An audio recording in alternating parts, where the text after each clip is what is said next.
I never thought I'd be in a position to tell a story like this. I always saw myself as someone who would never cross certain lines until I did.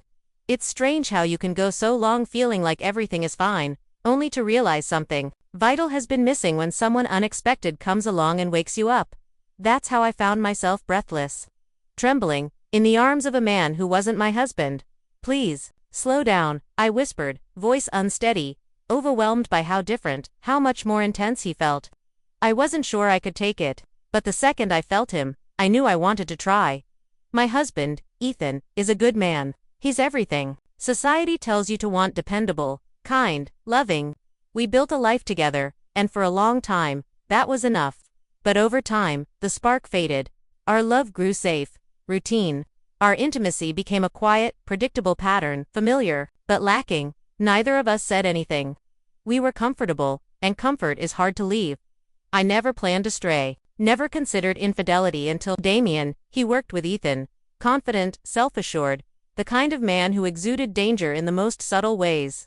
From the beginning, I noticed the way he looked at me, a glance held too long, a voice that dropped an octave when he said my name, fingertips that brushed too close, too often.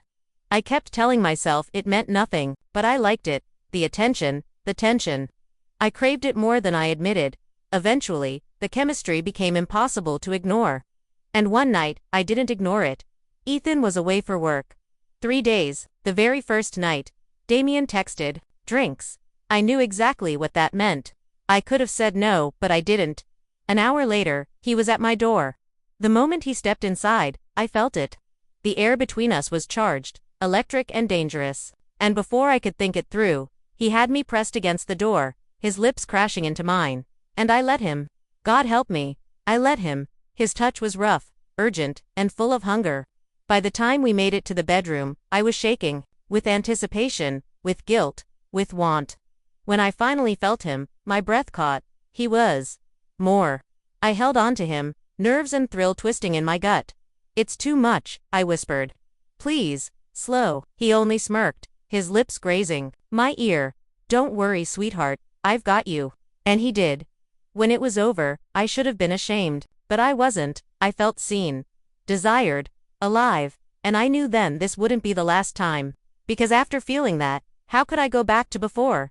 Years passed. I buried the memory, told myself it was a one-time thing. Ethan never found out. We carried on as if nothing happened.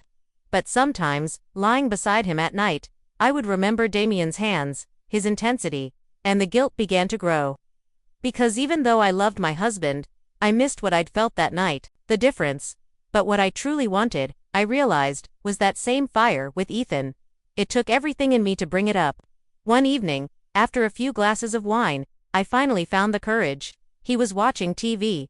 I curled up beside him, heart pounding. "Baby," I murmured. He kissed my forehead. "Yeah." I hesitated.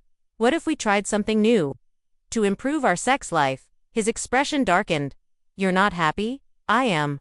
But don't you ever wonder what it could be like if we enhanced things a little?" He went still. "Are you asking me to get surgery?" "Not surgery. Exactly," I said gently. "Just options. There are procedures." Silence. The kind that aches. "I love you," I said quickly. "This isn't about being unhappy. He pulled his hand away. "Am I not enough for you?" My chest hurt.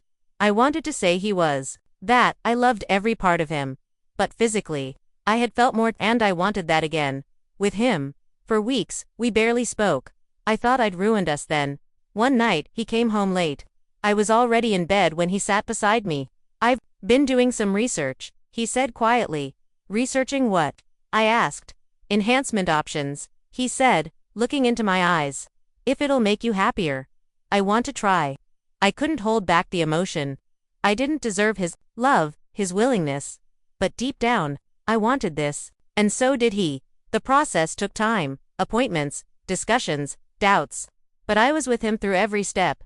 And when we finally made love again, he was different, bigger, bolder. He moved like a man with something to prove. The first time he entered me, I gasped, clutching his back. "Go slow," I begged.